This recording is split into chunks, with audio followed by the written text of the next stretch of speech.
we put Hayes in a laundry basket in the food trailer, and we just went as hard as we could go for like 6 weeks. That's awesome. And it blew up.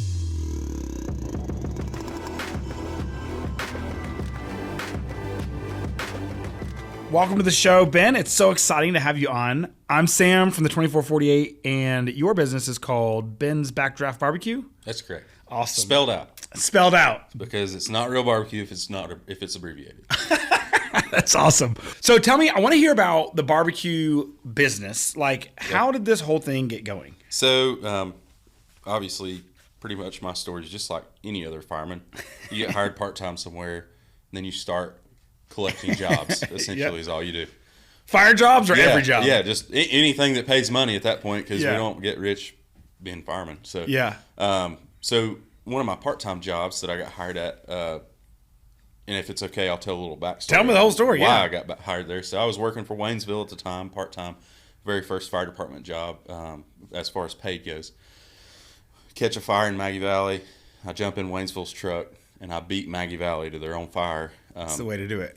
Anyway, so like a week later, the chief was like, "Hey, you want a job?" So that's kind of how I got the job at Maggie Valley. That's awesome. So that's a pretty cool little backstory on Maggie Valley. Anyway, so I got the job, and every July 4th they do a barbecue cookout. Yeah. You know, whatever you want to call it. Just the town does? No, the fire department. Okay, yeah, because they have to get like a ton of people to stand by for fireworks, and it's a whole big thing. You know, sense. There's thousands of people that come to the Maggie Valley fireworks. So, and they send a truck to like the fireworks stand where they shoot everything off. And then there's people like. So they need all the hands. Yeah, it's a little rural department. Yeah. But in a little town. So, yeah. Anyway, so they do, they cook supper for you, and that's the payment for kind of the payment. helping Thank out. you. Yeah. But anyway, there was two guys, Adam and Zach, were the guys that worked there.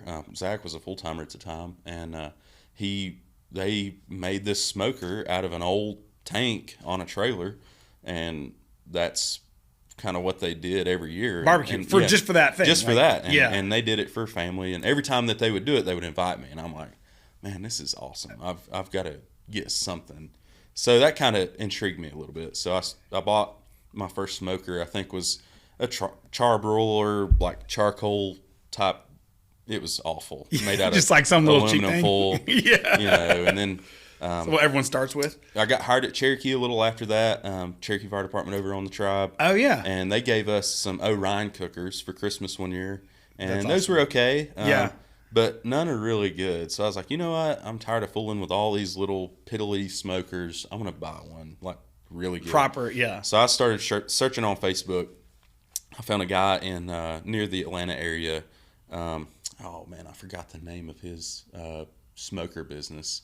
But I found one that was identical to it. It was just like $200 or $300 cheaper. Oh, nice. So I called the guy up. Sure enough, it's probably not made the best, but it lasted me. I bought it in 2018.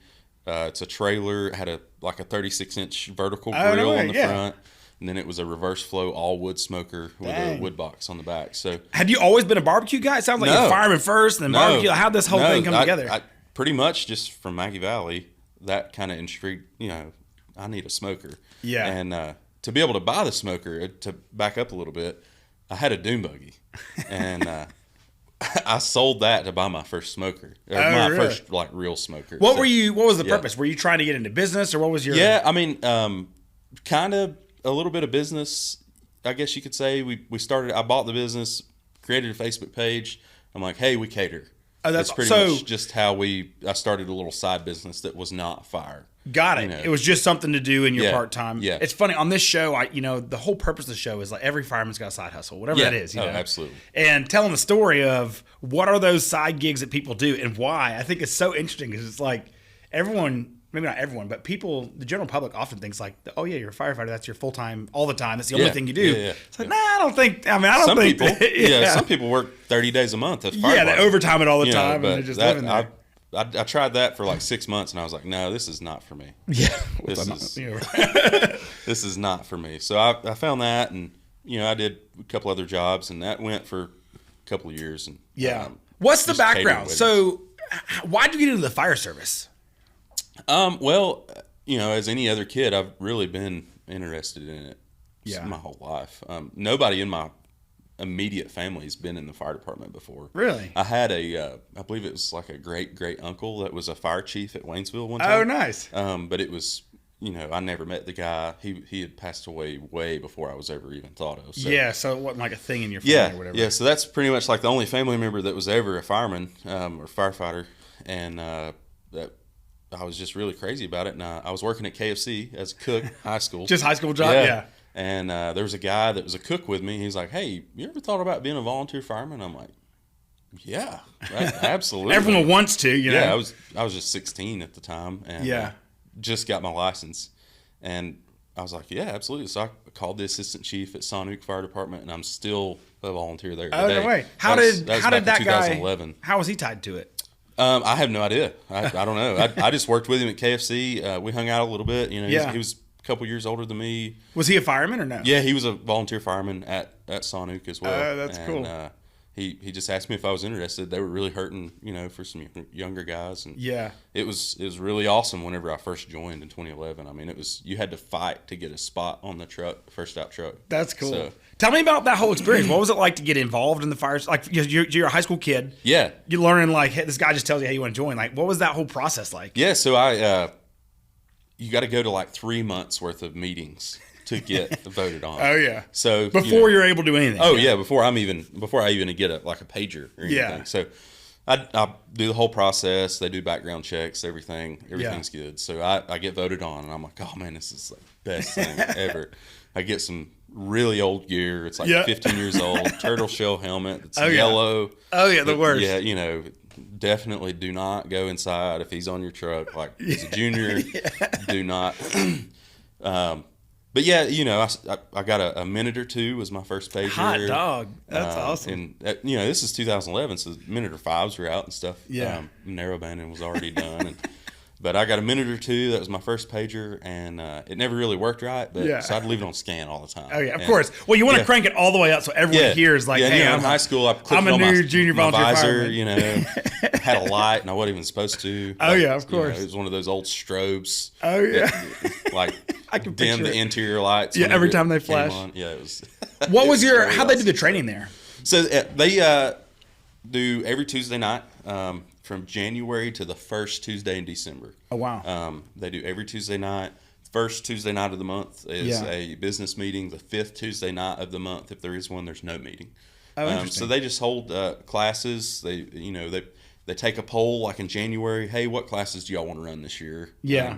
They run like 3 or 4 certification classes and maybe a little bit of medical con ed. They really don't care about medical calls whatsoever. Was that your like you were going to pick up classes till you got certified, or what was your plan there? And then after a little bit, after I got I turned 18 and got to be like a full fireman, stuff like that. I thought I wanted to get in the machining world, so I took some machining classes, and I was a machine operator at some plants over here in Arden, Asheville. Yeah, and I hated it. Really? And I was at the same time as I was doing those classes or doing machine work and machine operator, I was going to the night academy at Haywood Community College I did EMT on 2 nights a week. Oh yeah, and fire 2 nights a week. Oh cool. So then you were just like leveling up your fire while you're doing this other job. Absolutely. Yeah. So I took cool. a few piddly classes you can take a few when you're a junior, but really nothing other than running calls and if I could sneak inside on a structure fire, I would. Yeah, of course. Like everybody would. Yeah. Yeah. That's funny. Yeah. And I had one guy that was kind of mentor to me. His name was Joe. He would always be like, "Come on, let's go." Yeah, that's awesome. We would sneak inside. So when did you finally get kind of make the decision to switch from machine working and volunteering to like actually say, "Hey, I want to go after this as a career"? Yeah. So I was working at Linamar, and the first time I ever applied at Asheville Fire Department was 2012, right out of high school, and I failed the physical agility test. No, you didn't. So what's it like? I mean, is it like some crazy test? It wasn't super hard, but I went like as hard as I could go. And by the time I got to the hose hoist, it was just like I had nothing left. And I bet that sucked. Like it's awful. Like that was a terrible feeling. Especially thinking like you probably told all your friends, "Man, I'm going to go do this." Whatever. Yeah. So, and I knew one of the division chiefs at the time as well, and I was communicating back and forth, and I was like, "Well, crap." Their hands are tied. Yeah. So 2012, 2013, 14, 15, 16, 17, got hired in 18. You kept applying every Yes. year. No way. Yeah, so I think I skipped maybe 1.5 years because they didn't run a process every year. Yeah, just when they need people. But every time they had a process, I applied. No way. So did you want I want to be a firefighter in Asheville? Or That was my goal. Yeah. But after 2-3 failed attempts, I was like, well, maybe this fire thing's not for me. So I started getting machining jobs and making decent money, $15 an hour or whatever, Yeah. working third shift. Yeah. And started taking classes so I could apply to other places. I actually applied at Charlotte twice. No way. Asheville once because you didn't have to be certified to Oh, apply to those interesting. places. So that's why I went there first. Yeah. And I had no interview skills. So I mean, You weren't going to stand out amongst a group of others. a country bumpkin trying to come in and get a job with no certifications, like I got a high school diploma and a license. Yeah. I mean, that's good now. Yeah, You good know, now. We'll take you. They're You got like, a great. pulse, Do you you're have a good. pulse? Exactly. Yeah. So, but Funny. yeah, so I did that. I got certified. I applied at actually Fletcher. Oh, no way. I've applied at Cherokee once. So where was your first job? Where'd you actually get I got accepted? hired first at Waynesville. Oh, no way. In Okay, cool. 2015. February of 2015, I got hired there. I got the FU letter from Fletcher. I got the FU letter a bunch from Asheville. I bet. 5 times to be exact. But, Not that you're counting. yeah, and then I got the FU letter from Charlotte twice. No. But What's it like to open that thing? so Do you know it's coming? Or sometimes it's an email. So No. if you have an email from AshevilleNC.gov, you didn't get the job. No. So if you get a phone call, it's good. Oh, it's really good. so But- you eventually did get hired, actually. Yes, yeah? I did, yeah. I'll hear that in a So- minute. That's great. Yeah. So very first job was in Waynesville. At this point, I'd kind of given up on trying to get jobs, places. I was still going to Yeah. apply, obviously. Yeah. But I went out to lunch. There was a possibility that Waynesville was going to hire some part-time. Oh, nice. So I was doing, I quit my job. I quit everything. Oh, you were ready to say, I can come work for you. I'm going to, they brought me on, I believe, I think Waynesville maybe brought me on as a volunteer for a short amount of time. Yeah. And I was a Just volunteer. to meet the crew. Yeah, kinda learn. I was a volunteer at Waynesville and Sonu because they're like back to back in Got it. Waynesville. Okay. And they pay per call. Oh, nice. So I was like, I'm going to run as many calls as I can or whatever. you Yeah. know. And I don't remember if I was a volunteer, if I got hired part time first, but vice versa. Something, yeah. And but we went out to lunch one day with Waynesville, and the assistant chief was there, and I was around so much. He asked me, he's like, "You want a job?" And I'm like, "Absolutely." In fact, I would. Yes, I would very much we went like to that. town hall that day. Nuh-uh. And they hired me. That's awesome. So, and I think it was at that point I actually quit my job. That's my cool. full-time job. And Yeah. I was like, this is what I'm going to do. And at that time I was installing appliances. And Oh, really? It was just a terrible job. Yeah. It was awful. That's So, awesome. So what was it like when you finally got hired? I mean, I feel like that would have had to have been like the best feeling in the whole Yeah, world. it was awesome. So I literally, when I got hired at Waynesville, whether I was working or not, like I got paid, like if we got a fire call, I didn't get paid for medical calls. Oh, yeah, okay. Because I was part-time. I wasn't a volunteer. Volunteers got like $4 a call, $10 medical fire call. Yeah. But fire calls, I got paid per hour. Oh, nice. So I was like, I'm just going to hang out here and run Be as there many ready. fire calls as I can. And, you know, I would make $200 or $300 a week just running fire Pickup calls calls. and then picking Yeah. up shifts whenever they had them. Yeah. And I literally lived at the fire department for like 2 months. That's awesome. Didn't leave. Yeah. You know, did everything. You know, I didn't have a life. Like, that was it. That was it. This is How what I old were you wanted at that to do. time? This was 15, so I was, 12. I was probably 20. Oh, yeah. Okay. time, So, right. yeah. I mean, basically just out of school. Yeah, Yeah. 20, gung-hoing it. 21, somewhere right in there. Like Yeah. right at the age of the insurance company being able to cover you and you drive by You can yourself. drive, Like, exactly. Yeah. That's cool. But yeah, I got hired there, and then in February, and then April, the second round of hiring in Cherokee, I got hired. They hired 12 at one time. It was a pretty The big lift. pretty big piece of history there. They went to 10 per shift, and they went to 24/48s. Oh, wow. Oh, perfect. And, just for the show name. Yeah, That's yeah. awesome. And that's so I did that. I got hired there. I was on B shift. What were the guys like when you think about like station life? You know, I know Western North Carolina fire stations pretty Yeah. well. You know, and the kind of the culture I think is so rich, and it's different in different regions of the country. Absolutely. But I think that culture's so rich. What were the guys like on your first shifts or in your first firehouses? So, like at Waynesville, when I first got hired, you were it. You were by yourself. Oh, no way. Yeah, you were the only paid person per day. No, so you just sit there and wait. So they got 2 stations, 2 guys, and they had engine, tanker, and a little tack truck. Oh, wow. At the second station. Yeah. They had an engine ladder, tanker, and a tack truck, and a brush truck at the main station. What did you do all day? So Just sit there? Yeah, we do odds and ends. There's checkoffs. So Yeah. you spend half your morning. You kind of get pre-programmed as a fireman not to eat breakfast because from the time you come in until about 10 a.m., it's just Truck like checks hurry, yeah. get all this done so we can go sit down. Yeah. And figure out what we're going to do for lunch. Yeah, exactly. But yeah, that's kind of and with these more rural departments, those checkoffs take longer. Yeah, because you're one person doing 5 trucks. 15 trucks, or whatever. 15, yeah, exactly. Yeah, but and that's just an example. But anyway, that's kind of how the day goes. And, they have fire life safety. And eventually Waynesville ended up hiring some more people. And they took on fire inspections. And, that was an avenue I took later on in my career as well. Oh, really? And I could help them do those type of things. What were the guys like? So when you had the first crews, like folks you're working with, what was it like in the station? Did you guys talk much about, even maybe at Cherokee or somewhere? Was it like Cherokee was the first time I had like station mates, multiple people? Yeah. Were the people all business people as well, or like what was the makeup of your crew? Yeah. So my first lieutenant was previous history had he was a paramedic. Is how he went to Western, got his paramedic degree. Yeah. Got into the Swain County and then came over to Cherokee with EMS and then got transferred over to the fire side. And then my partner in Cherokee got hired at the same time. He was the fire chief at Bryson City. Oh, nice. And got hired in Cherokee. So that's cool. That's how a lot of people from over there kind of figure. It's like Franklin, Swain County kind of makes up the Cherokee Fire Department. There's a few from Haywood, but there's not many people that travel west to go to a career fire department. That makes sense. It's more east of Waynesville.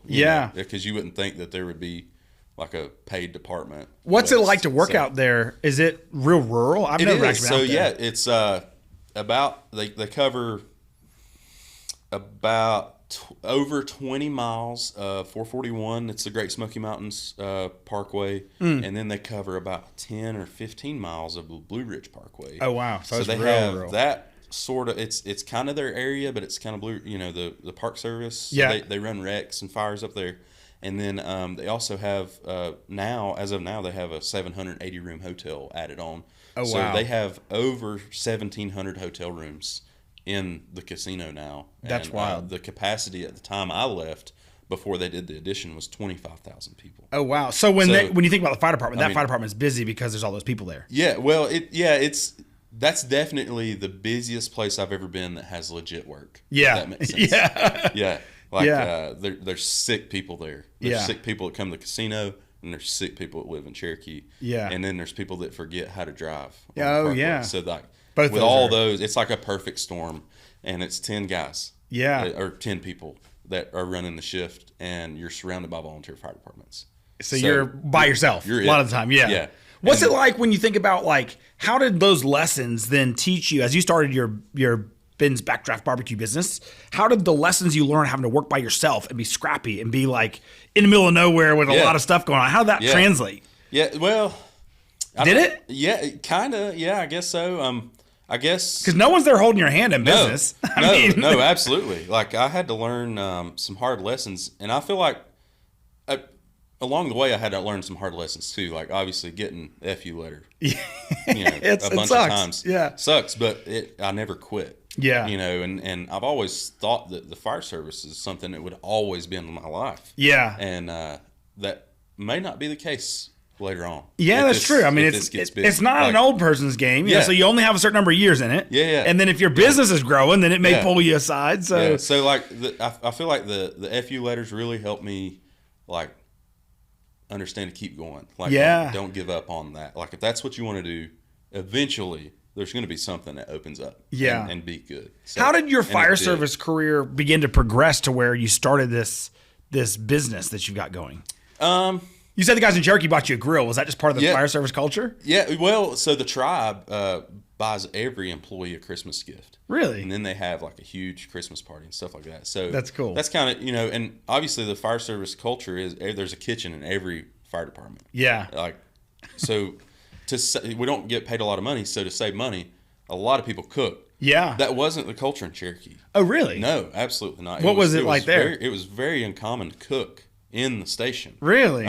Because you made decent money. Like I started at $16 an hour. Oh yeah. Which, at the time, Asheville was starting out at $11.64. Yeah. So like in 2012, I was making $10 an hour running on an ambulance. So yeah, so, I mean, $16 an hour was good money. My first year, I think I made $51,000 with Cherokee. Yeah. So like they had the money to go out and eat and stuff. So that was not the. And That's so interesting, the cultural difference in like what the average in the area is, and then to have such a kind of different place. And then, like we would cook supper and it would be $10 a person. I'm like, well, if we're going to pay $10 a person, might as well go out to eat. We can eat a cheeseburger for $10. Yeah. So, it was very different out there than it was really anywhere else I've ever worked. It was good and bad. Sure. A lot of lessons learned, hard lessons for sure. Yeah. It's different. I mean, it's a different culture. People speak different out there. Oh, really? They look at you different. Like you're not from Cherokee. Like it's just. Oh, wow. I wouldn't have even thought about that. Really different.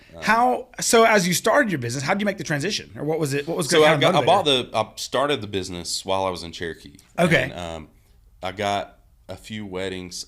To be honest, I don't even remember what my first wedding was.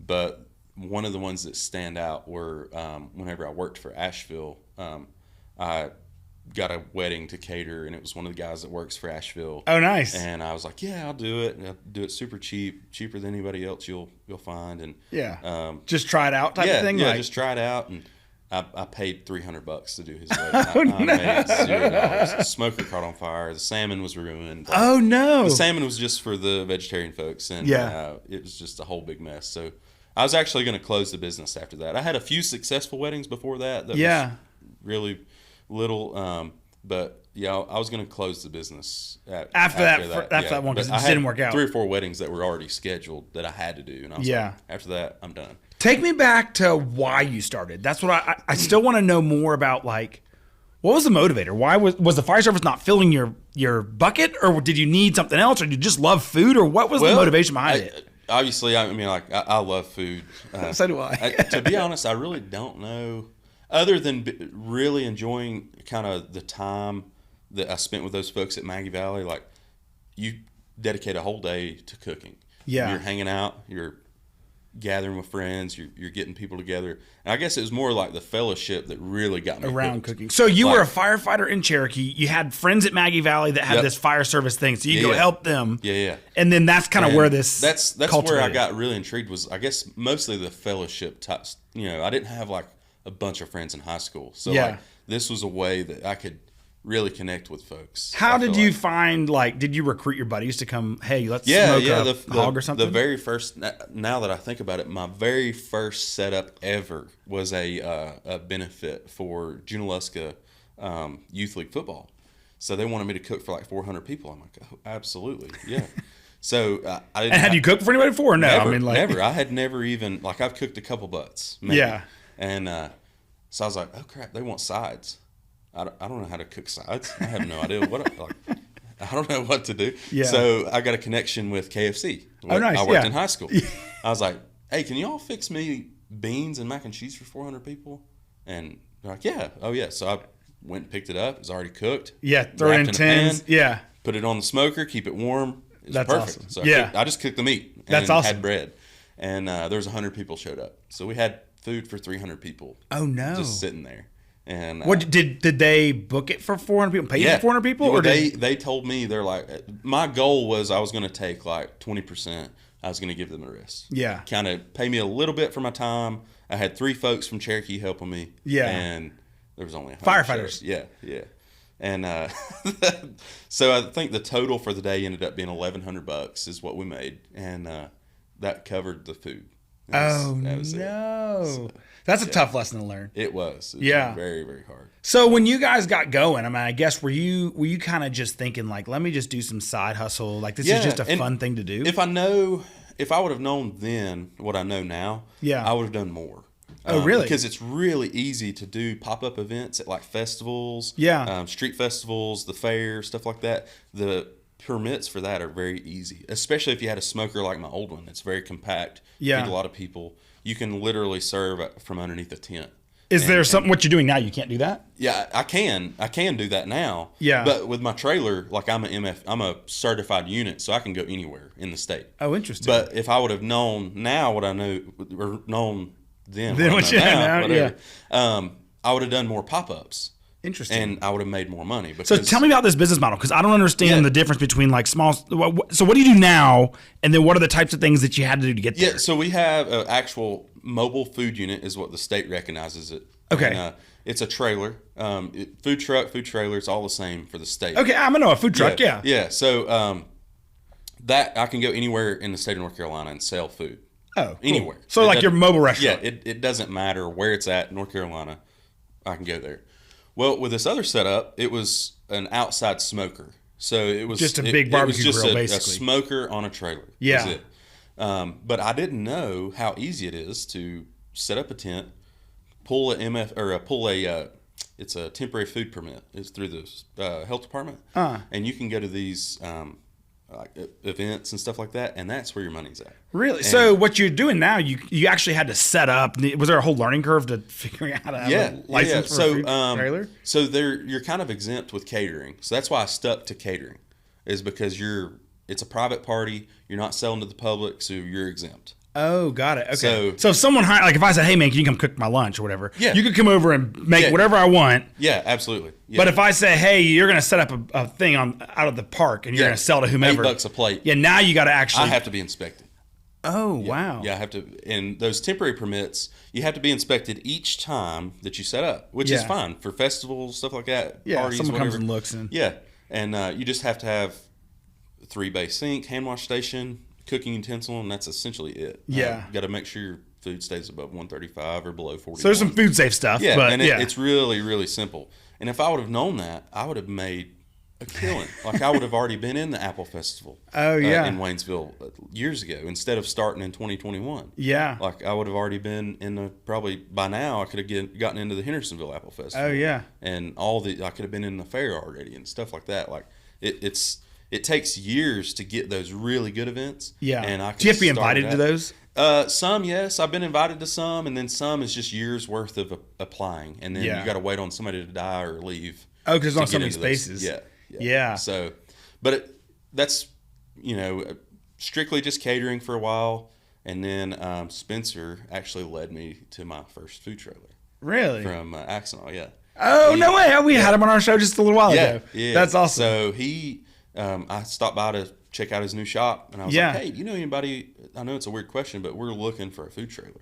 Like I had made the decision, I want to open a food trailer. There's some hoops you got to jump through to get certified and stuff, but he's like, my dad has one. No way. So we upgraded to a 16-foot enclosed trailer that we bought off his dad. That's cool. He gave us a heck of a deal. That's cool. Came fully equipped. The only thing I had to do was buy a smoker to put in it, because the smoker in North Carolina has to be in the certified unit. Oh, so you can't drag it behind and cook Tennessee a next to it. Oh, but wow. North Carolina, you cannot. So it has to be one unit. Yes, has to be inside the footprint of whatever, whether it's truck, trailer, no way, Connex box. It doesn't matter. It has to be in the inside unit. of it. Yeah. Interesting. So yeah. So run me back through. Like I feel like at some point you had to decide I want to try barbecuing for fun. Yeah. And then at some point you would have had to try barbecuing for business. And how did you make that transition? Yeah, so it was more of still just kind of for fun. Even when I bought the first food trailer, I was like, because my thought process was, I've got to have a food trailer to get into these events. Oh, interesting. I didn't know that it would be so easy to do with the other trailer. That's what I would have done. Yeah. So I was like, okay, if I make this step, then I can do these events. I can do roadside. I can essentially, the freedom is there. Yeah. To do whatever I want. Who taught you how to cook? Myself. You just try. Tell me about that process. Yeah, I feel like I wouldn't know where to begin. Yeah. So I watched a lot of YouTube videos. Thank God for YouTube. I watch a lot of Chud's Barbecue. They're out of Texas. Aaron Franklin, actually, I got his master class. Oh, nice. He's out of Texas. How to Barbecue Right, Malcolm Reed. I watch a lot of his stuff. And a lot of these guys have different focuses. Yeah. Like Chud's Barbecue, he makes his own smokers and stuff like that. And he's kind of the same level, I think, of like Aaron Franklin, of all wood, no pellets. These no are like, charcoal, oh, no okay. gas. Like They build these all wood smokers, and that's their focus. But that's Texas. Is that like a barbecue. style? It is, Yeah. yeah. Salt, pepper, and like a mustard binder, and that's it. Interesting. You don't use nothing else. Huh. But some, they venture off that path a little bit. But Sure. majority of their style is like that. And then Malcolm Reed he's a big competition guy, so he's like does all kinds of different stuff, and he's got a whole website of different recipes and stuff like that. So they taught me a lot. Yeah, through their online then, stuff, that sort of thing. And believe it or not, the guys at Maggie taught me a lot. Just the And firefighters. I still use the process that they use. Interesting. In majority. So they use a little different seasonings than I use it, but I just use salt and pepper is the only seasonings I use. No way. And then I still do a pan cook like they taught me in Maggie Valley. What is it? I don't know anything about cooking. So we what's take pan cook? a whole butt or whole brisket or any meat that you want. Yeah. We throw it on the smoker till it gets a good bark. Yeah. And it's not finished cooking at that point, because if you try to bring it off at that point, it would be really tough. Oh, really? So then you throw it in a pan and you finish cooking it in the pan. And I really like that process. Interesting. A lot of guys out in Texas and stuff like that, they just wrap stuff in aluminum foil or butcher paper. Yeah. And but I really like the pan cook because it doesn't leak. How do you come up with your different styles? I feel like these are styles I've never even heard of this different thing, Yeah, so it's it's on social media, YouTube, and there's people that will educate you essentially on whatever you want to see. Did you have any bad failures as you were learning? Like, Absolutely. Can you think of any really? Yeah, so pork is pretty hard to screw up. It's really easy, believe it or not. But my first brisket was really tough. How did you, tell me that process? So obviously beef, brisket is a big beef like chest on a cow. Okay. And it's a really tough piece of meat. So it's not like a tri-tip. It's a little bit like a tri-tip, but it's not like a London broil or a ribeye or anything like that. You don't cook it to like a rare. Like you've got to take it above. You really gotta. And beyond. You got to take it to like 200 degrees. Oh, wow. But you wrap it, and it's really fatty too. So it's got a lot of fat. It's a really tough piece of meat, a lot of connective tissue and stuff. So what you got to do is you got to take it, you got to break all that stuff down. Interesting. So to get there, you got to go above that, traditional 135 medium rare style cooking. Yeah. Because most people that cook these days, they, a steak or biscuit, whatever, they cook to a certain temperature or, a rare or whatever and bring it off on a grill. Well, you can't really do that with any smoked meats. You've got to break down all that connective tissue and stuff and the fats. And, so my first brisket, I pulled it off at like 185, maybe something like that. Terrible idea. I was like, oh, it's hot enough. I'm above. So I was thinking about the meat chart. Okay, beef is safe to eat at whatever temperature. Oh, yeah. So you're thinking okay, it's a steak. It's fine. I was like, okay, I've wrapped it. Okay, we're good. Yeah. This thing's been on here for 10 hours. I'm okay. Yeah. Wrong. So tough. Like, it's like one of those meals that you're chewing and you get tired of chewing. No. Like, I'm hungry, but I'm tired of chewing. Who did you cook it for? It was for my family. No. So were they all nice to you? Yeah. So they were like, oh, yeah, it's good. And I was like, no, it's not. Yeah, so I did a little bit more research, and at that time, brisket's expensive. What's it cost to buy They average $4 a pound. Oh wow! And they're probably what, 20 pounds or so? Yeah, like 12 to 15. You don't want a big one. You don't want a 20 pounder. Really? So they're better when they're small. Yeah. Because it's less fat and stuff that you got to cut off. And interesting. And you lose a lot of that too. So like I would say a good quarter of the weight is fat. Yeah. You cut off.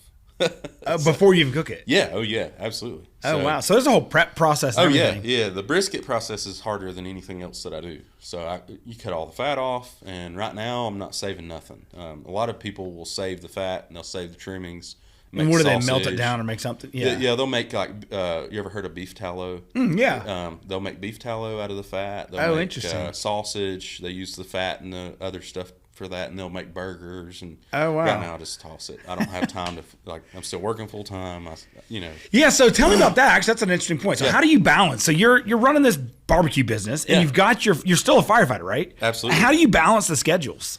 Well, the biggest thing that kills me is consistency, obviously. Because with any fire department schedule, you can't say, I'll be there on Mondays. Yeah. I'll be there on Mondays. Because no one's working 9 to 5, Monday to Friday. Yeah. No. Maybe admin, but that's a boring job. So to back up just a little bit, we got in the trailer, we got started, got my first spot. Oh, yeah. And they want me on Mondays. And I'm like, hey, look, I still work full time, so I can't do every. I can't give you a commitment for every Monday. Yeah. So at this time, I was with I was with Asheville when I bought the first food trailer. I had gotten hired with Asheville in 2018. Oh, wow. So I worked finally got the yes please letter after all the FU letters. Yeah. So I got hired in Cherokee 2015, 2018. I finally got hired in Asheville. Yeah. And went through the academy. I was online. You know, I kind of let the business rest for a little while because obviously 6 months worth of the academy was, I couldn't do anything else. I had to work every Saturday at West Buncombe Fire Department to even make ends meet. Just to pay your bills. Yeah. Because I took a $20,000 pay cut to go to Asheville. Oh, wow. So anyway, that was a little rabbit hole I had to get down. We get in the first trailer. They asked me about that, and my schedule with Asheville's modified LA. So I work. Out of 3 months, I worked 4 Mondays in a row. Oh, wow. So how's that? I don't even know that schedule. So you work a day, off a day, work a day, off 2. Work a day, off a day, work a day, off 4. Oh, wow. Okay. So you end up with this crazy days on and off all the time. Yeah, you might be like on Mondays, but then like at the same time you're finishing like Thursdays or Fridays. Yeah. You know. Why do people like...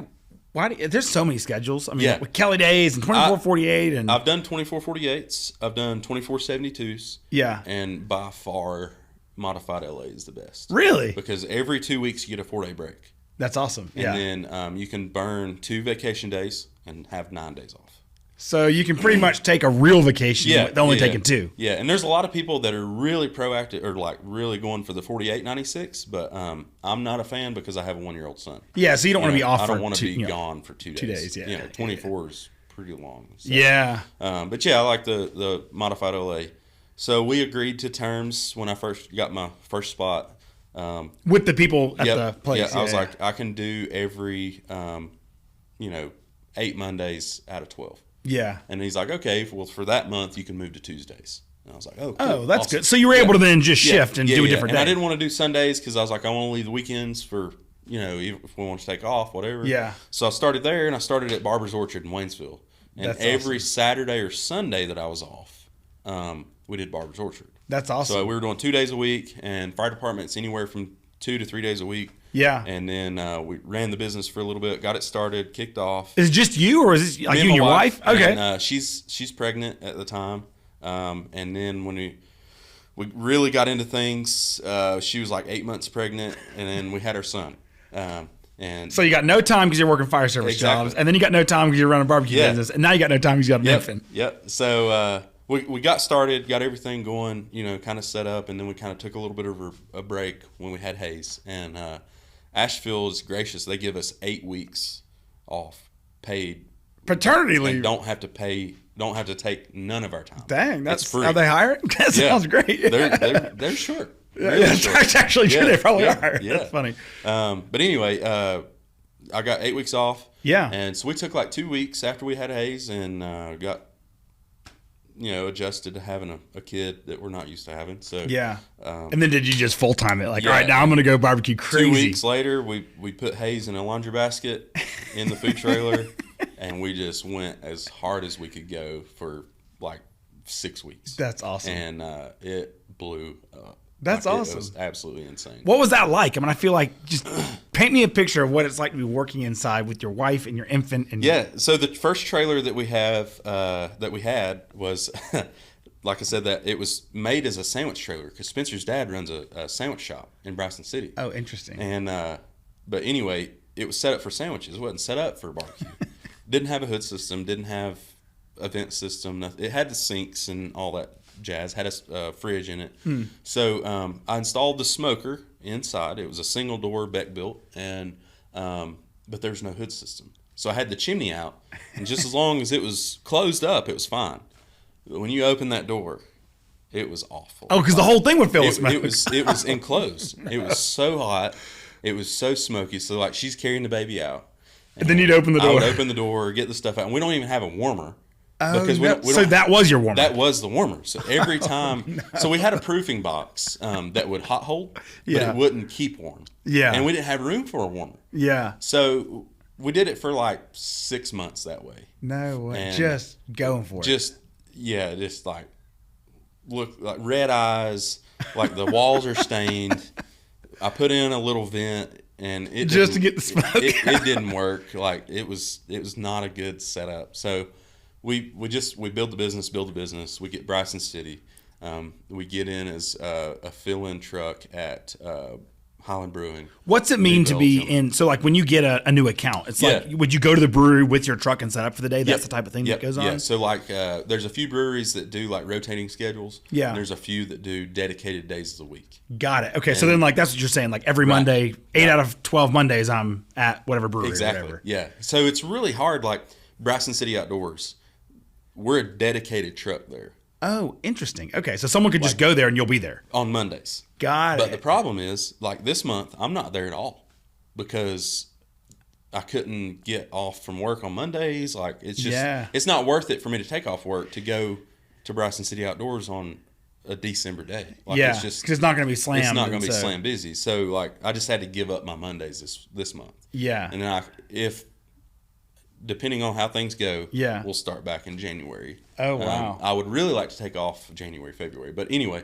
we're dedicated there, like days of the week. And then Bryson City Outdoors also owns Fire Mountain Outpost in Cherokee. Oh, interesting. So whenever we got in there, we also got into Fire Mountain Outpost. So you end up building this network of places to go. Yeah, it's like once you get into one and you start setting up, people start you get hearing multiple. about it. You get caterings, you get drop-offs, you get weddings. Wild. The more you set up, the more business you're going to get. So as it's growing, I can just picture like this baby in a laundry basket, like the smoke banging down. Yeah. What did your wife think? Was she ready to kill you, or was she all absolutely. about it? Yeah. She did not. So she's a nurse, and she was working full-time at Did you meet her on the job? No. We met at a Halloween party. Oh, nice. In Franklin through a friend from Cherokee. That's awesome. But anyway, she was going through nursing school and everything. She got hired full time as a nurse whenever she was pregnant. She was out on leave as well, and she got the full 12 weeks, I think. Oh, nice. And it was unpaid. So we're just living off of my salary. So we've got to do something. Way to go, Asheville, for taking. I mean, to live on paternity leave while you're doing that, start this business. Absolutely. That's cool. Yeah. So it like really helped us out. To be able to do this, and then the business really kicked off, and we got to the point where she could work part time. Oh, nice. So she hated the business at first, but then I can only imagine why. yeah, and it's still not like. I still hate working the trailer sometimes. Like, oh, really? So it's hard work. Oh, it is the hard. Like it is so hard. Really, I would have never thought that. What's a day like? Walk me through that. So it really, if you're doing multiple days, it never stops. Oh. It never like my. Is that because it takes like 10 hours to make this piece of meat? Yeah, it does. So like tomorrow, I've got we'll actually be at Axonal tomorrow. Oh, nice. Okay. For supper, but we've got a barrel race we're setting up at for lunch, and then in Tryon. And then we're going to Axonal for their holiday market. Nice. But anyway, so what that looks like is I'll probably just as soon as I leave here, which is still puts me a little bit probably behind. Yeah. I will start the smoker up for tomorrow. Oh, wow. And it'll cook all day today. And depending on how late some of the meat maybe gets done, I'll shut the smoker down tonight, or I'll have to let it go all night. Oh, wow. So can you drive with it smoking along? Yeah, this one I can. That's awesome. It brings me to another story. In the old trailer, I had a charcoal smoker. This is before I found the right smoker. So you're shoveling charcoal in the back of this thing. The smoker I ended up going with was all wood. Oh, it was like a real wood stove, like that in the trailer. Wild. Yeah, no gas, no charcoal, nothing. Like it was. So you'd have to get out and tend to it. Yeah, if you're bounced up down the road, it's going to mess up your burn and everything. So we had a charcoal smoker in there first. Well, it didn't have a damper from the chimney. Oh. So we were going down the road, and I get to Haywood Community College, and my smoker's on fire. Oh no! Like. Because it's probably getting vent and everything as it's been driving. It's like getting the charcoal really, really hot going down the road, and it didn't have a damper. No. So I get there, and the smoker's on fire, and I can't open the door inside the trailer. Oh, yeah, because it's properly, Yeah, like it. Yeah, you're going to open the door in the trailer and roast it. Yeah, so like I cracked it, and it like, I saw it flame and up. You're like, I shut it back. So I was like, well, crap. And every bit of that meat was ruined. No. I still sold it. Yeah, but it's like, here's the deal today, later guys. on, I had a few people complain, and I was like, I probably shouldn't have sold it. Yeah. I probably it was cooked. Yeah, it was like a grease fire type. Oh, really? Taste. Yeah. Oh no, that sucks. So, yeah. But yeah, But now, my smoker now, I can not really cook going down the road, but it'll hot hold. Yeah. So like it's got a damper between the chimney and the roof. Yeah. And it's got a damper on the firebox. Yeah. So I can just shut everything down, and I can build a fire in Waynesville, and it'll still hold a fire till I get to Hendersonville. Or whatever. So then you can be prepped and ready to go, then just go and start. Yeah, and then whenever I get wherever I'm going, I can fire it back up, and if something needs finished cooking, then you can tweak it. Yeah. Perfect world, all the meat's done before I get somewhere. Oh, really? So you're not actively making it. I'm not cooking right now. Oh, interesting. All the stuff that for today is done. Oh, that's cool. It's all done. Yeah. So, the biggest things in barbecue as far as utensils go are fridge, warmer, smoker. Interesting. And that's it. Huh. It's very simple. It's just hard work. When did you transition from? It just sounds like schlepping it in the back, like just having to go with the wife and the baby and stuff. Yeah. When was it the new machine that made it different? Like the new trailer was the big change there, or what was the big change? Yeah. So we operated for about 6 months in the old trailer, and the biggest thing as well with that trailer is we didn't have capacity, so we can only feed like 150, 200 folks. Oh, wow. Maybe. So you knew you couldn't increase your revenue by once you cap out, you capped out. Right, exactly. Yeah, and you're really held up by cold holding space, hot holding space, and smoker space. Oh, wow. Or your big three. And it all has to be within the four walls of that certified kitchen. Yeah. So I found out, I was like, we've got to upgrade trailers. Like, this smoker's got to go outside. Haze is getting bigger. Like, this is not good for us. Like, we're going to die when breathing in CO2 all the time. Like, it's just good thing is it's not like carbon monoxide. I guess it is carbon monoxide, but it's not all the bad smoke. Stuff, yeah. But yeah, so we started shopping around. We found a new trailer, 6-foot porch trailer. Oh, nice. So you got a spot to smoke outside instead of having to be inside. Yeah. So the smoker's outside now. That's awesome. Warmer's inside. We got we doubled or tripled our cold holding space. We got a warmer that we didn't have before. How many people can this thing feed? We can usually our biggest day ever has been over 400 plates. Oh, wow. So you can handle a lot more. 4x the capacity. Yeah. Oh yeah. Yeah. So and then we've also got a supplemental smoker for big events. We call it Big John. It's on our social media, and it'll cook enough for about 1,000. Is that the big? It looks like a giant hot dog on wheels. Yes. Yeah, with the little box at the bottom. Yeah. It looks like a. You ever take like hazmat a submarine class? almost. Like one of those hazmat, the cryo tankers, with the doors on the back. I don't know. I'm sure that's a thing, but I don't know what it is. Yeah, it looks a lot like that. Yeah. But it's a 1,000-gallon propane tank with an offset firebox, and with that, we can serve up to about 1,000. Oh, wow. So how did you get, I feel like this requires being handy, because it does. I wouldn't know what to do. First of all, you got to teach yourself how to cook. Then you got to make sure it tastes good. Then you got to halfway be a fireman to keep a fire alive or keep it down, one or the other. Yeah. And then you got to have knowledge about, all these other guys, they're using propane smokers, charcoal smokers. So they're adjusting a dial or turning the propane up. And I'm like, get out of here. That's your real wood. This is the hardest way you can cook it, but the best way. So interesting. To adjust my temperatures, I'm adjusting valves or how much air's going in or how much or out, or I'm putting more logs on there. Does your fire service training help you with that? It did. I feel like you understand fire science. And the biggest battle that I fought from the time I started till now was finding a good dry wood supplier. Interesting. So I found a guy that has kiln dried wood, and that's what I use. Interesting. And so there's different. that's magic. The wood is the big piece of it. Absolutely. Yeah. And so we got the new trailer, we got new space, and we did our first big event with the new trailer. We were at 2 different locations at one time, and that went really well. And building, we fed so many people. That's crazy. So cool. Yeah. So how are you balancing now? I feel like while you're running this business and you have your fire service career, how are you now managing that as the business is growing? I know for me at some point it was all right, I can't keep running around. I got to do business. Yeah. Is that stage coming one day, or is it? Yeah, I'm there now. Oh, really? I'm at that point right now. So I just recently left. So just to kind of go through the departments that I went through, I went from Cherokee to Waynesville for a short amount of time, full time. But those guys loved it, talking barbecue all the time. Oh, yeah. Yeah, I went to Waynesville, and then 2 months after I came to Waynesville to get into the state retirement system, because Cherokee's a different system, I went to Asheville. 2 months. You finally got the yes, please letter. Finally got into Asheville. The whole time, whenever I left Cherokee and went to Waynesville, I also got hired at West Buncombe. Oh, nice. Part-time. Yeah. Okay. And then I worked Asheville for about almost 4 years. Oh, nice. And I just recently left and went to West Buncombe. Oh, wow. Because they let me bring my trailer to work. No way. Yeah. So you live in the parking lot? Yeah. That's and awesome. I always know I'm going to be there. And the Yeah. biggest thing for me as well was Asheville's so short right now. They've got a vacation. Moving people around all the time. Oh, so you can't So just... I couldn't take off, or the only way I could get off is if I trade.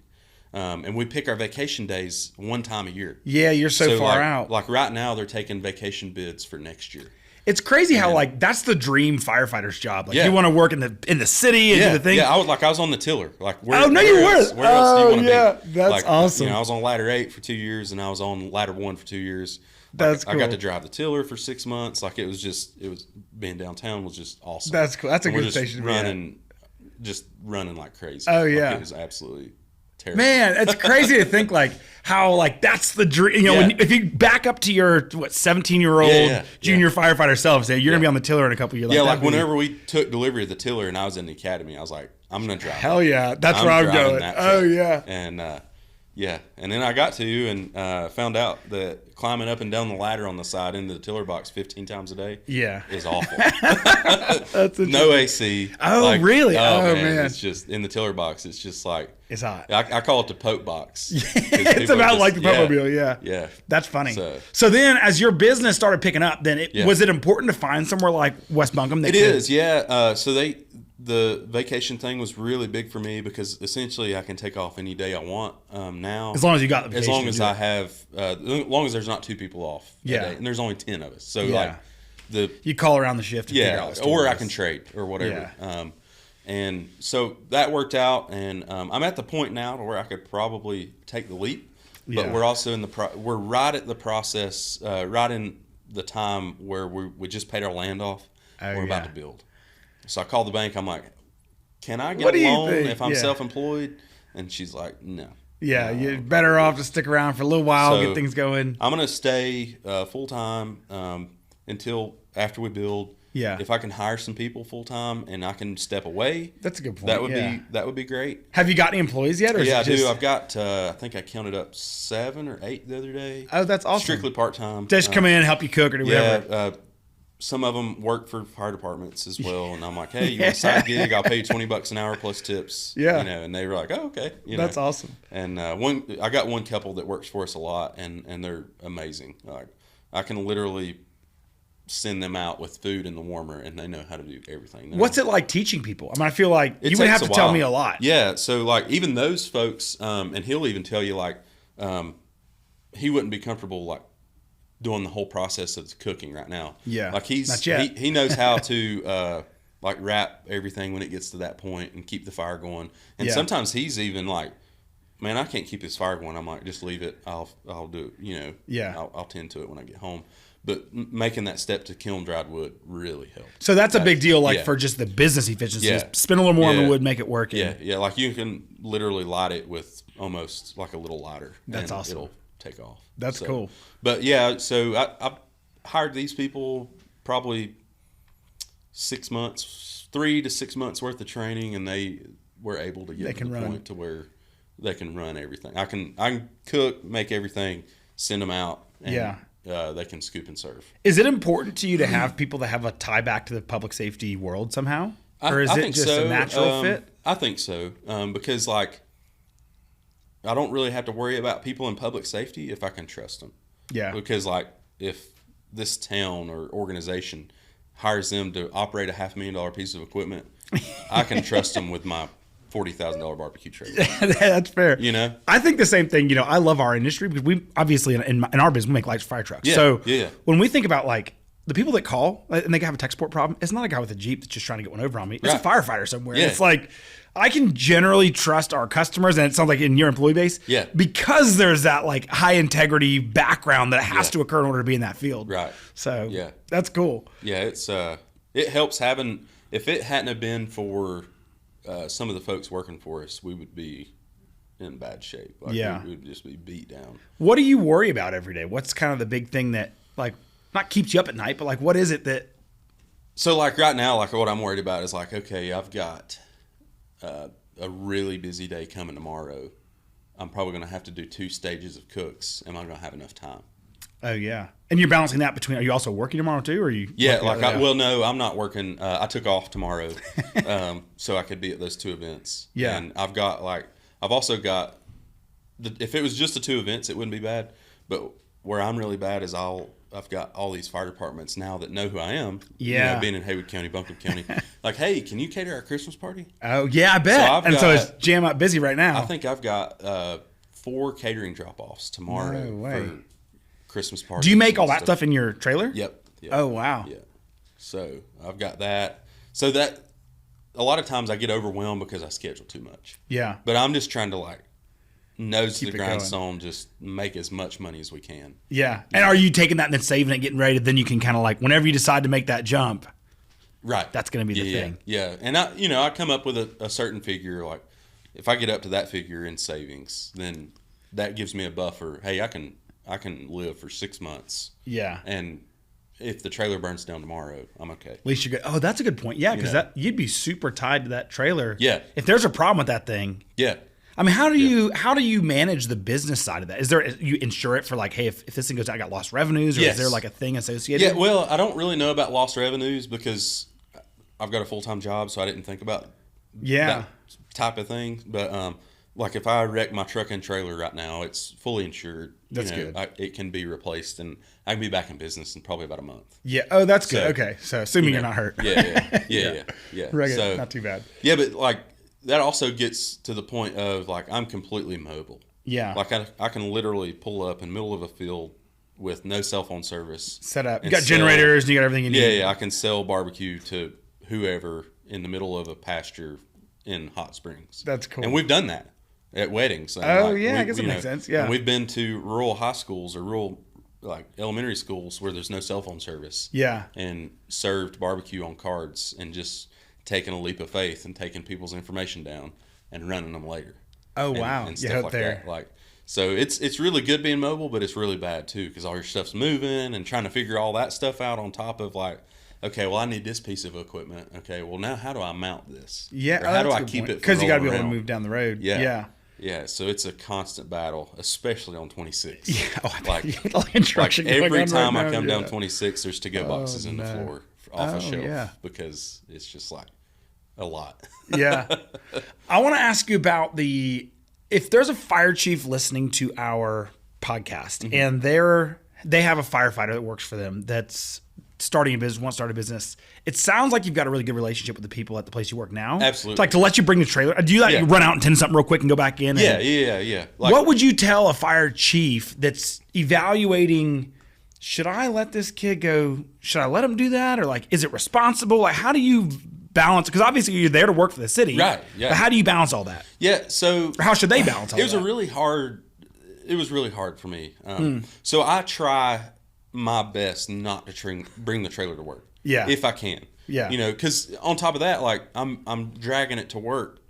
That's more miles I'm putting on it that I don't have to. Yeah. If I don't need to bring it. Yeah. But obviously, like something that really helps is like if I go out of my way to make it beneficial for the fire department. Yeah. So you'll really make sure you pick up a shift if you can, or you really do a good job. Or if I, do something extra, like if I do something for me, do something for the department too. Yeah. Like it's got to be a give and take. Yeah. Like you've got to be. If I was a crappy employee, I doubt they would let me do it. It's interesting you think about like. You do it so many times. People say, "Oh, they won't do whatever." It's like, well, have you earned the reason, or have you earned that right? And I feel like in my early days in HiViz, I started. My deal was like, listen, station duties have to be done, and once station duties are done, trucks washed, trucks checked off, and it's in service. Yeah. Anytime that phone rings, you can answer it in the bays, not in the station. Don't be annoying people. But the second those tones go out, you got to hang up and get to work. And as long as everything else is done.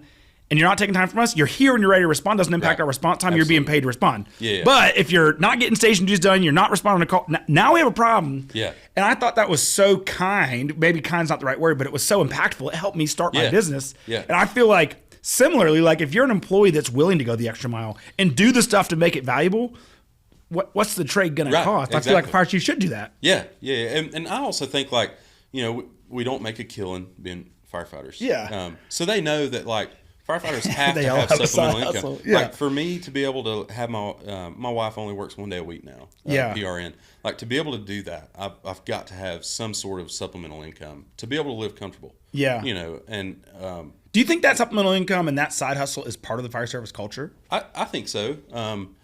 More so in more like municipal departments because it seems that like more municipal departments have that lower pay. Yeah, and they're the last ones to get the raises. And that's a good point. You know, because they're the ones that are they're 3 times as busy and they're paying half as much. Yeah. Like you know, like my salary when I left Cherokee, I was making like $17 an hour.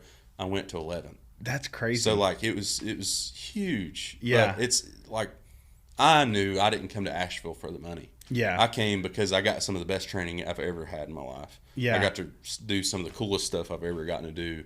You know, I've gotten to go train places I'd never get to do. And then like what I also thought is crazy is like Asheville's so well respected in all over the United States. Yeah, like they go to I don't know if you've ever heard of FDTN.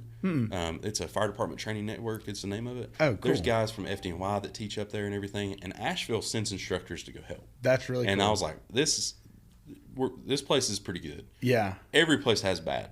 Yeah, you know, every single place. But like you said, going back to like, I communicated with my supervisors like, I've got to do this. Yeah, so hey, I'm not pulling this over on you. Here's a story. Yeah. Like you said, I do my daily duties, but I personally feel like if anytime we're allowed to sit in the recliner, then we can be to the point of like, okay, I can afford to go out there and do something for myself. Like if we've got time to sit in a recliner, maybe I can go. I look at it like this: like if I go do something for my business, it's the same thing as Joe Blow washing his truck. Yeah, that's fair. Yeah, and that's part of the fire service culture. It's like I'm going to spend 10 minutes washing my truck, or I'm going to go. I've played Nintendo at the fire station. Yeah, I mean, absolutely. Like it's the same thing. Absolutely. I'm going to go do something else. I've met a few guys that take full advantage of that free time. Yeah, and one guy that comes to mind he's actually my lieutenant now. He's actually leaving us. He put in his notice. His last shift is on Monday, but he's always had a side hustle. Yeah, he's built furniture in the bays. He's built. He's done real estate. He's done all sort of things. And sometimes he's done it right out of the bay. Yeah, and to be able to work for somebody that like is okay with that is really, really, really good. I wish that they would encourage it more. Yeah, I was in a LinkedIn battle, funny enough, with a guy. It was actually funny. The guy works for the guy, just called me a second ago. But anyway, so I was in this LinkedIn battle with this guy, and he was like hating on young kids. They shouldn't be. That you should tell them how shit the pay is and how horrible it's going to be when they get to work. Yeah. And I'm like, what are you talking about? You should encourage these kids to get a job in the public safety world where they can do good for their communities and they have the time to start a business. Yeah. If you're even mildly entrepreneurial, the fire service is the place to be. Yeah. You get paid, not great, but you don't work that many hours. I get paid to sleep a lot. So 11 days a month I'm working. 16 days a month or however many is left, I'm spending time running my little side hustle. Yep. And what other types of roles can you get into that have good benefits at the fire station if I work at the fire station? Like all the other things, the supporting things you need in a full-time job, those occur. State retirement. Yeah. I mean, even at the volunteer fire station, I get into state retirement. Yeah. So it's the most supportive type of business or career path you can take to support entrepreneurial spirits. Right. And I think firefighters in general, like if you could pick who do you want to be the entrepreneurs that you would rely on in your community, firefighters are generally pretty trustworthy people. Oh, yeah. So that's who I want running the businesses in town. Like, and all these other people that aren't trustworthy and don't have that like humbleness and all those aspects that you need, they're not going to be firefighters because it's too hard. Yeah, exactly. It's too much work. Like whenever there's work to be done, it's rough. Like it's too much work. There's too many certifications, too much upkeep. Like, that's true. Those people that are there for just a job, they're not going to. You got to be willing to do 10x the work for 1x the pay to be a firefighter successfully, to be a good firefighter. Yeah. And then if you're able to do that and you're able to really capitalize that and get value and energy out of that, then you're probably well predisposed to be a business person because it's very similar. Absolutely. You know? Yeah. And if you know how to take full advantage of the time that you have as well, like. That's exactly right. Yeah, I mean, it's 11 days a month, and on those 11 days, 50% of the time, you have free time to do whatever you want. Yeah. As long as you're able to respond to calls, get station news done, that sort of thing. I feel like, that's cool. Yeah, and there's, like obviously like my business is visual. Yeah. Like if I'm smoking meat at the fire station, it's obvious. There's no hiding that. Yeah. You know. Yeah, you can't just be and like, I don't see it any different as, you know, if there's a construction worker, you know, if there's a firefighter that has a construction business, he answers his phone call on the clock, like it's the same. As long as the tones go off and you answer the call. Yeah, see you, bye. Yep. I'm gone, you know. Early in our business, people used to hear the tones in the background. They'd be like, have you got to run? I'm like, I do. They'd be like, all right, call me back in a minute. All right. Yeah. And I'd hang up and they'd hear it. But, you know, when we deal with firefighters all the time, like our customers are firefighters, they know the sound of a minute going off. Yeah. They're like, oh, yeah, don't worry, I got you. And it was just not a thing. Right. And as it's grown for us, you know, it's shifted a little bit. I mean, now I can't, you know, because the fire truck manufacturers don't care so much. Like, I don't care if you're at work or not. I still need the answer. Yeah. So it changes a little, but it is kind of funny because when you have that culture ingrained in you, it's like people understand, you know. Yeah, and I've got a few customers that sometimes it's higher end customers, sometimes not. Yeah, they have zero knowledge. So like a lot of times, the first thing I do when I answer the phone is like, "I'm at work today. If something happens, you know, you hear this tone, I've got to go. I will call you back." You know, like you said. Yeah, and some people just it's really hard for them to like grasp that understanding of like, well, you're at work. How are you talking on the phone? Or, you know. Yeah, it's a long story, but don't worry, I got you. So, have you had any mentors that have really helped kind of teach you the way of the business firefighter relationship? Like, are there other guys on your shift or people that? Yeah.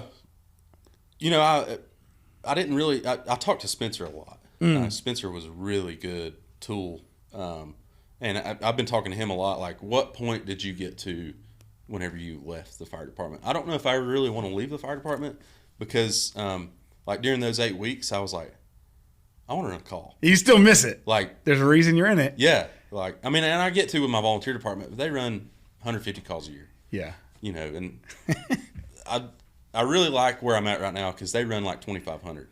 So you're running calls. It's not all BS. 2 stations, it's good. Yeah. 3 companies. Like, we're splitting up to 2,500. And like ladder 1 was 3,500 by itself. Yeah. And so it was a lot. That is crazy. So I'm in a really good spot to where it's like slow enough to where it's like not affecting my sleep and stuff like that. But it's busy enough and still get enough work that I still get to stay invested. Yeah. You know, it's funny. I just picked up a job. I work for Haywood County EMS. Part-time. And that's where I live too. So, oh, really? Yeah. And what the heck's the town? Waynesville, I guess, where I'm running. Yeah. But I applied and I go through the interview process and they're like, why do you want to work up here? I'm like, look, just a couple days a month. I just want to ride around in the ambulance. I love the job. I miss the job. Yeah. And they're like, okay, do you want to like go full time at some point? I'm like, absolutely. I do not have the time. Not like, do you want to level up and be a medic? I'm like, nope. I love right where I am and I want to give you a couple days a month. And they're like, I mean, we're dying for help. We'll take it. If you want to give it to us, sure. I'm like, I will absolutely do that. And I'll be the happiest person in your whole station every time because that's where I want to be. Right. But I had been probably 5 or 6 years where I hadn't been. I volunteered and stuff, but volunteer on the fire truck, I like the medical side more than the fire side. I hate washing hose and turnout gear. I'll give a grandma a hug at 2 o'clock in the morning any day of the week, but I hate washing hose. So I missed the ambulance. Most people hate it, but I missed it. So I got back into it, and it's been so rewarding. Just even in the couple shifts, I've just been on for a little while, getting back kind of in the role of working boots on the ground in the field. Yeah. And I think it's grounding. You see the people you interact with every day. You see the impact you have on the community. People don't join the fire service because, like, it pays super great or because it's particularly fun work. I mean, nobody likes working a terrible call. Yeah. But you like being able to make an impact, and so I think there is a driver behind that. And candidly, business, you know, feels the same way to me that the fire service has, where you can use business to make a positive impact. Yeah, and absolutely. It's a really cool relationship between the two for me, anyway.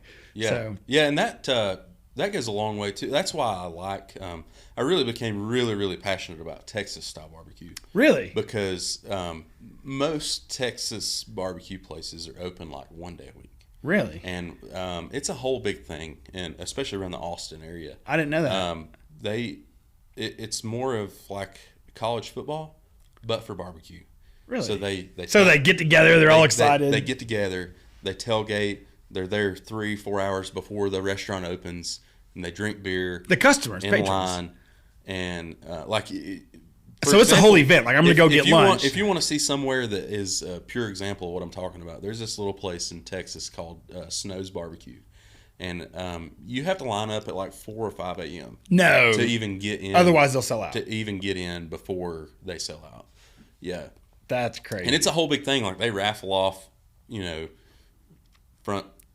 first person in line. They raffle off, like, they do beer, free beer. Most Texas places do like free beer and, while it lasts, and it's just lawn chairs. So is there really, like a whole, cool. the whole line becomes a community excited about this business Yeah. and when it opens there? Yeah, absolutely. Oh, that's cool. And there's actually a place that's kind of close. It's called John G's Barbecue. It's in Peachland, a little bit east of Charlotte. No way. And that's the closest Similar place. like cultural vibe. Yeah, market style. There's no wait staff, anything like that. It's market style. You buy everything you want by the pound. Oh, that's cool. And that's kind of, you're at the right best barbecue restaurant if your menu's written on butcher paper. That's awesome. So, do you kind of want to build that culture around your business? Eventually, I'd love to have a brick and mortar that's open on Saturdays from 11 to sell out and have like 600 customers. From 11 to sell out. That's such an interesting way to put it. So it's till it's gone. Yep. Yeah. That's cool. Yeah. And do like four or five, proteins, 4 or 5 sides and a dessert. Have RC cola and that's it. That's awesome. Man, that would be great. Yeah. Well, tell me about the next steps you've got and how our folks can find you if we want to catch you online or book you for an event. What's this process like? So the biggest thing we're on is Facebook. That's where we're probably the most active, and Instagram as well. And then all of our phone numbers are listed on there, email. Perfect. We'll link you in the show notes below too. I'm in the process right now of getting a website up and going as well. So this is like word of mouth right now. That's the way it's Yeah, we're just doing Facebook. And like I said, most of the time, whenever we set up somewhere, we get more business off that setup. And then it just goes on and on and on. And a lot of this business is reoccurring. Yeah. So just a list of a few examples.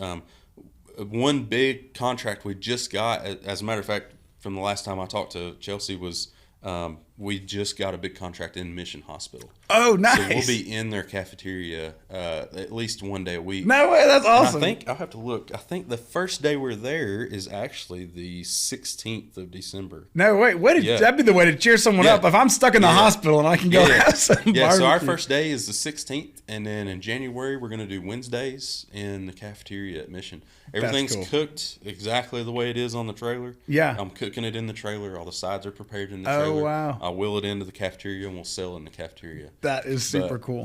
They were really struggling for help. So they are leasing out space in their cafeteria to local food trucks and stuff. So that is awesome. That could become a full-time thing. I don't know. We'll see. If I'm good with one day a week, they're okay with it. They said I could do 7 if I wanted it, but I don't want to see how it goes. Yeah. Well, Ben, this is one of the coolest businesses. I have so enjoyed having you on the show, hearing about the grit and tenacity and fire service and barbecue. I just got to go get some lunch now.